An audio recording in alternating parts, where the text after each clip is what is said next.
आप सभी विश्वासियों को यीशु। आज का सुसमाचार संत मार्कुस के अध्याय 12 वाक्यांश 18 से 27 से लिया गया है। इसके बाद सदूकी उनके पास आए। उनकी धारणा है कि पुनरुत्थान नहीं होता।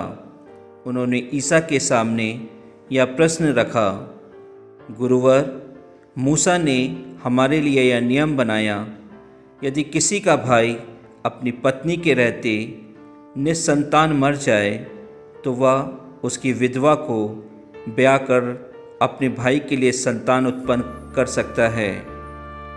7 भाई थे। पहले ने विवाह किया और वह निसंतान मर गया। दूसरा उसकी विधवा को ब्याह कर निसंतान मर गया। तीसरे के साथ भी वही हुआ और 7 भाई निसंतान मर गए।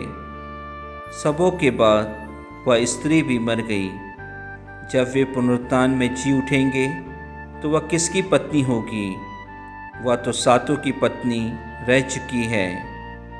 ईसा ने उन्हें उत्तर दिया, कहीं तुम लोग इसलिए तो भ्रम में नहीं पड़े हुए हो कि तुम ना तो धर्मग्रंथ जानते हो और न ईश्वर का सामर्थ्य, क्योंकि जब वे मृतकों में से जी उठते हैं तब ना तो पुरुष विवाह करते और ना स्त्रियां विवाह में दी जाती है, बल्कि वे स्वर्गदूतों के सदृश होते हैं। जहाँ तक पुनरुत्थान का प्रश्न है, क्या तुम लोगों ने मूसा के ग्रंथ में झाड़ी की कथा में यह नहीं पढ़ा कि ईश्वर ने मूसा से कहा, मैं इब्राहिम का ईश्वर, इसहाक का ईश्वर और याकूब का ईश्वर हूँ।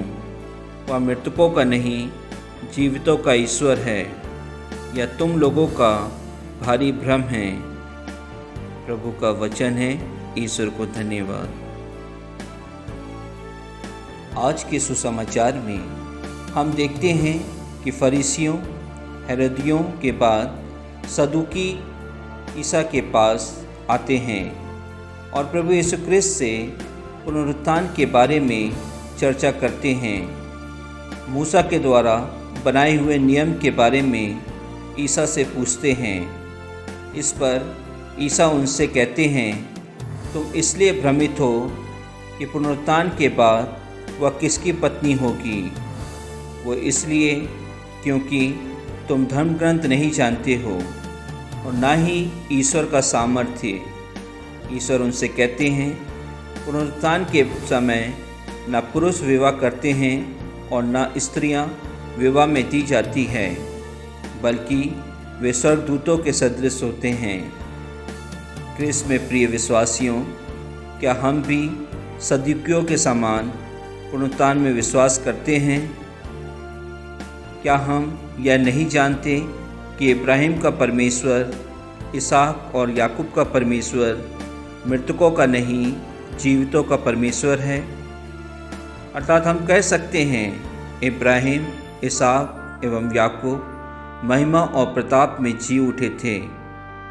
विश्वासियों, क्या हम नहीं जानते हमारे प्रभु यीशु क्रिस्त भी तीसरे दिन महिमा और प्रताप में जी उठे हैं?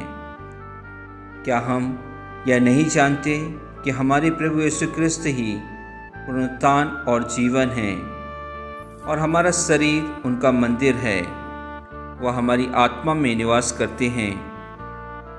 प्रभु यीशु क्रिस्त यदि हमारे शरीर में, हमारी आत्मा में उपस्थित हैं तो हम और हमारा शरीर जीवित है, वह मृत नहीं है। इसलिए वचन कहता है, जो मुझ में जीता है वह कभी नहीं मरता और जो मुझ में विश्वास करता है वह अनंत जीवन प्राप्त करता है। क्रिस्त में प्यारे भाइयों और बहनों एवं मित्रों, हम किस प्रकार बोल सकते हैं कि हमारा प्रभु जीवितों का प्रभु है, मृतकों का नहीं? हम तभी बोल सकते हैं जब हम हमारे हृदयों को पवित्र रखें, अपने मन, सोच विचार को प्रभु की इच्छा अनुसार चलाएं। बच्चे अपने हृदय में प्रभु यीशु क्रिस्त की उपस्थिति को महसूस करें और अपने हृदय में सेवा भाव रखें। युवक और युवतियाँ अपने जीवन को पवित्र बनाएं, ईश्वर के प्रति अपनी बुलाहट को पहचानें।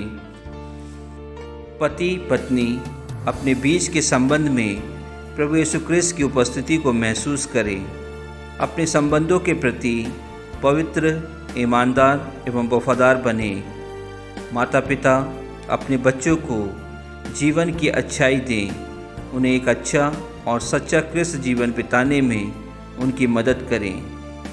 क्रिस्त में प्रिय विश्वासियों, यदि हम अपने जीवन में इन बातों को अपनाएं तो निश्चय ही हमारा जीवित ईश्वर हमारे शरीर में जो उनका मंदिर है में निवास करेगा और हम विश्वास कर पाएंगे और कहेंगे, सचमुच हमारा ईश्वर जीवितों का ईश्वर है, मृतकों का नहीं।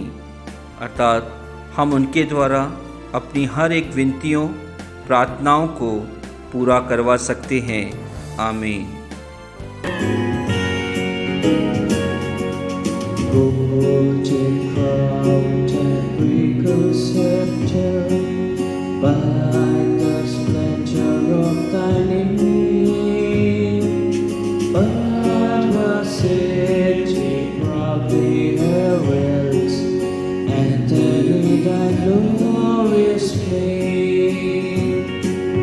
Son of Christ, you're upright, who would live when thou art nigh. Son of Christ, you're upright, who would live when thou art nigh. Take the weak, the lost, forsaken, hearts engulfed in one despair. Take the lonely orphans with joy. Take the sinful to thy care. Son of Christ, you're upright, who would fear when thou art nigh. Son of Christ, you're upright, who would fear when thou art nigh.